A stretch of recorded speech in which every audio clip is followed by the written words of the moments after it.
Islamic প্রশ্ন ১ ইসলামের প্রথম আজান কে দিয়েছিলেন? এ আবু বক্কর রাদিয়াল্লাহু আনহু, বি বিলাল রাদিয়াল্লাহু আনহু, সি উমর রাদিয়াল্লাহু আনহু। সঠিক উত্তর বি বিলাল রাদিয়াল্লাহু আনহু। ২ কোন নবী তার ছেলের জন্য কান্না করতে করতে অন্ধ হয়ে গিয়েছিলেন? এ ইউসুফ আলাইহিসসালাম, বি ইয়াকুব আলাইহিসসালাম, সি মুসা আলাইহিসসালাম। উত্তরটি জানার আগে আপনি যদি ইসলামকে ভালোবাসেন তাহলে কমেন্ট করুন আই লাভ ইসলাম। সঠিক উত্তর বি ইয়াকুব আলাইহিসসালাম। ৩ কুরআনে কোন নবীর নাম সবচেয়ে বেশি এসেছে?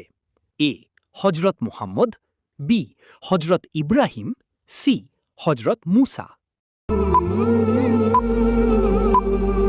সঠিক উত্তর সি হজরত মুসা। ৪ কোন সাহাবী খাইবারের যুদ্ধে ৯০০ কেজি দরজা বহন করেছিলেন? এ উমর রাদিয়াল্লাহু আনহু, বি আলী রাদিয়াল্লাহু আনহু, সি আবু বকর রাদিয়াল্লাহু আনহু। সঠিক উত্তর বি আলী রাদিয়াল্লাহু আনহু। আপনার কাছে ছোট্ট একটা রিকোয়েস্ট, আপনি যদি আমার চ্যানেলে নতুন হয়ে থাকেন তবে সাবস্ক্রাইব করে আমাদের পাশে থাকুন এবং একটি লাইক দিন যাতে আমরা আরো নতুন কন্টেন্ট নিয়ে আসতে পারি। আপনার একটি লাইক ও সাবস্ক্রাইব আমাদের আরো ইসলামিক ভিডিও বানাতে উৎসাহ দেয়। দয়া করে আমাদের সাথেই থাকুন এবং পরবর্তী ভিডিওর জন্য আমাদের চ্যানেলটি সাবস্ক্রাইব করে রাখুন। ধন্যবাদ।